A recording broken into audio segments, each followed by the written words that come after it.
प्रिय विद्यार्थियों, शुभाशीष। मैं डॉक्टर महेंद्र कुमार शर्मा, राजनीति विज्ञान विभाग, राजकीय महाविद्यालय गंगापुर सिटी, कॉन्ट्रैक्ट लेक्चरर। हम पिछले व्याख्यान में इंग्लैंड के जो संसद है उसकी सीमाओं के बारे में अध्ययन किया। आज हम इंग्लैंड की जो संसद है उसके दो सदन हैं, लॉर्ड सभा और कॉमन सभा।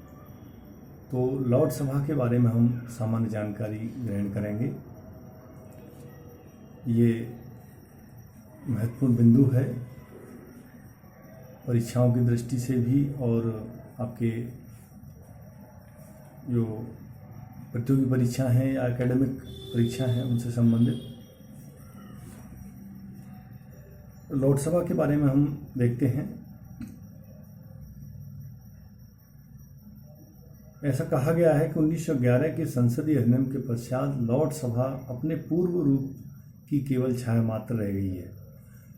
अर्थात लोकसभा की हम जब सामान्य बातचीत करेंगे तो राज्यसभा द्वितीय सदन ही नहीं अपितु शक्तिहीन सदन है। यानी पूर्व की अवस्था जो लोकसभा की थी वो अपने आप में काफ़ी शक्तिशाली या प्रभावयुक्त थी, लेकिन 1911 के जो कानून बने उसके उपरांत द्वितीय सदन ही नहीं बल्कि शक्तिहीन सदन के रूप में उभर के आया है लोकसभा।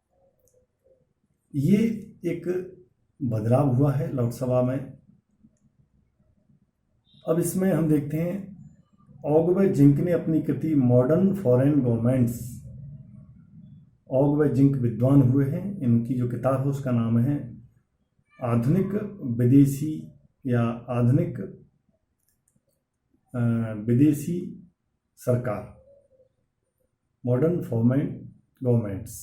इसमें लिखा है अब स्थिति यह हो गई है कि लोकसभा द्वितीय सदन ही नहीं बल्कि दूसरे दर्जे का सदन हो गया है। ये कथन इन दार्शनिकों का पूरी तरह से सत्य पर आधारित है। 1911 तथा 1949 के अधिनियमों ने लॉर्ड सभा का एक कचूमर सा निकाल दिया है। ये जो अधिनियम 11 का और 49 का है, ये लॉर्ड सभा की शक्तियों को हिरास दिलाने वाला, लोकसभा की शक्तियों को उनको समाप्त करने वाला, उनमें कमी करने वाला, उन पर प्रतिबंध लगाने वाला माना गया है। लोकसभा पर रैमजे ने लिखा है कि लॉर्ड सभा पर अंकुश लगाकर उसको शक्तिहीन कर दिया गया है, उसके सदस्य अपने दुर्भाग्य पर रो रहे हैं। 19वीं सदी के आते आते कॉमन सभा सशक्त शब्दों में यह दावा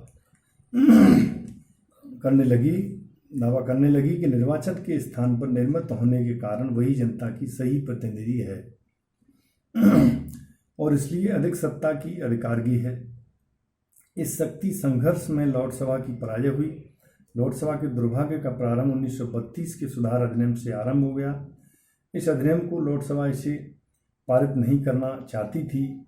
उसने इसे 3 बार अस्वीकृत कर दिया, लेकिन वह सफल नहीं हो सकी और अधिनियम पारित हो गया।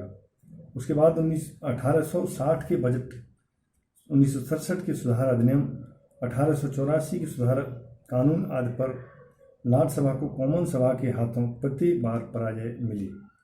यानी कॉमन सभा के द्वारा बनाए गए कानूनों द्वारा लॉर्ड सभा की जो शक्ति थी उसको बार बार अवक्षय किया गया, उसको अंकुश में लिया गया, कमी की गई। 1909 में लॉर्ड सभा ने वित्त के क्षेत्र में कॉमन सभा की सर्वोच्चता पर हस्तक्षेप करने का प्रयास किया। लॉर्ड सभा ने 1909 का बजट अस्वीकार कर दिया। इस पर जॉर्ज की उदार सरकार ने तूफान खड़ा कर दिया और लॉर्ड सभा की आलोचना की गई कि उसने अपने अधिकारों का अनुचित प्रयोग किया है।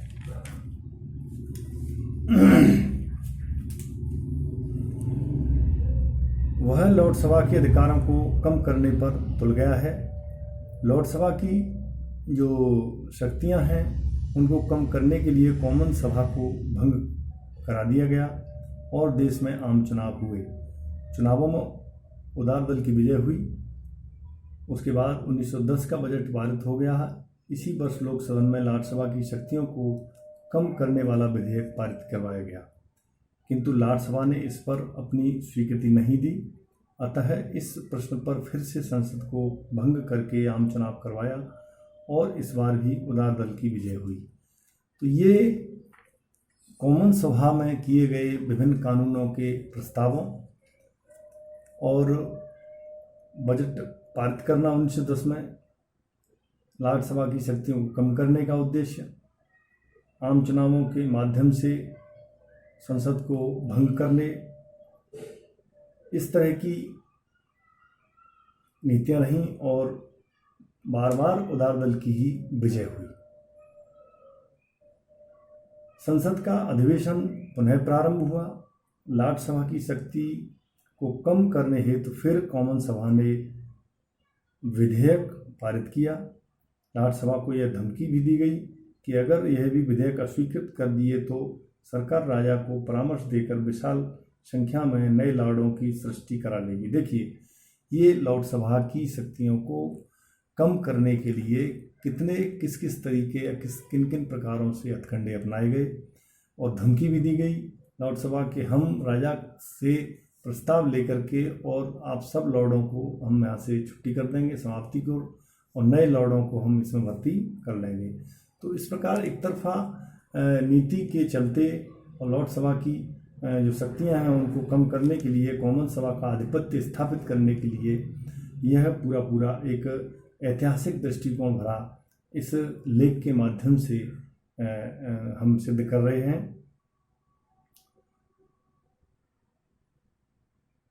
अब है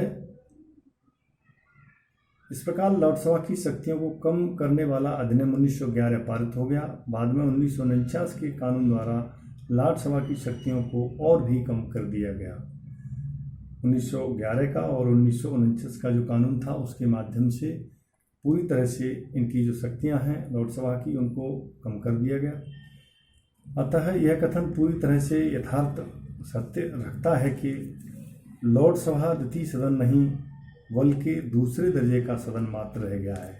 कहने का तात्पर्य है कि लोकसभा की जो शक्तियां प्रारंभिक काल में थी उनको पूरी तरह से समाप्त कर दिया गया कॉमन सभा द्वारा बना करके कानूनों से, और विभिन्न हथकंडों को अपना करके, और इस तरह से कॉमन सभा की शक्तियों को अधिक कानूनी शक्तियों में बदल करके शक्तिशाली बनाया गया।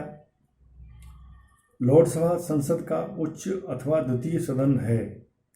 इसमें जनता द्वारा निर्वाचित प्रतिनिधि नहीं होते हैं। असल बात यह है कि जनता द्वारा प्रतिनिधि चुने जाते हैं तो कॉमन सभा उस समय जनता के हस्तक्षेप के माध्यम से भयभीत रहती है और वह यह मानती है कि मेरे में या हमारा जो संगठन है कॉमन सभा के सदस्यों का वह जनता के द्वारा चुने हुए प्रतिनिधियों का है।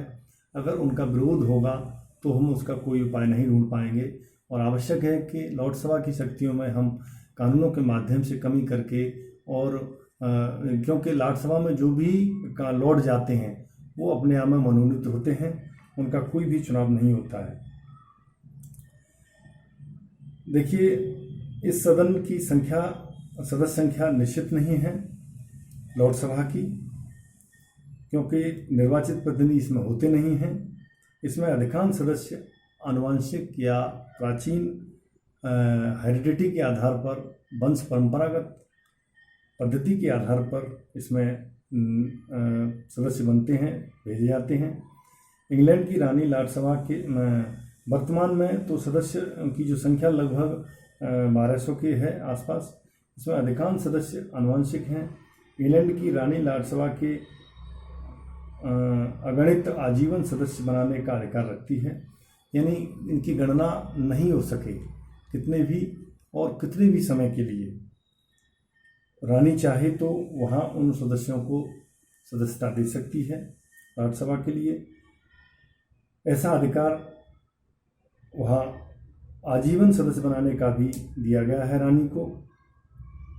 आजीवन लॉर्ड जिनको कहते हैं, राज्यसभा में 9 कानूनी लॉर्ड होते हैं, 26 धार्मिक लॉर्ड होते हैं एवं कुछ राजवंश के सदस्य भी इसमें होते हैं। राज्यसभा एक स्थायी सदन है, इसको कभी भी भंग नहीं किया जा सकता है, कभी अपदस्थ नहीं किया जा सकता है, क्योंकि इस पर जनता के द्वारा चुने हुए प्रतिनिधियों का कोई हस्तक्षेप या आधिपत्य नहीं होता है। रानी या जो राजवंश का जो मुकुट है उसके आधार पर ही इनको विच्छेद करने की अधिकार शक्ति उनको प्राप्त है। ये स्थायी सदन है। राज्यसभा के सदस्यों को पीयर की उपाधि प्राप्त होती है। इस राज्यसभा का मुख्य अधिवक्ता लॉर्ड चांसलर होता है, जिस प्रकार भारत में लोकसभा का स्पीकर होता है। जैसे भारत में लोकसभा राज्यसभा होते हैं, लोकसभा का जो स्पीकर होता है, ऐसे ही वहाँ का जो राज्यसभा का जो होता है वो लॉर्ड चांसलर कहलाता है। उसको उन्हीं में से ही चुना जाता है। लोकसभा के स्पीकर के जो स्वरूप होता है, ऐसा ही वहाँ पर लॉर्ड चांसलर नामक जो उसका अध्यक्ष है उसे कहते हैं हम। तो ये इस प्रकार से हम देखते हैं कि इंग्लैंड की जो लोकसभा है उसकी जो ऐतिहासिक पृष्ठभूमि ये रही है। और हम अगले वीडियो व्याख्यान में राज्यसभा या संसद के जो अंग हैं उसमें हम अगले व्याख्यान में राज्यसभा की शक्तियों के बारे में अध्ययन करेंगे। तब तक के लिए धन्यवाद।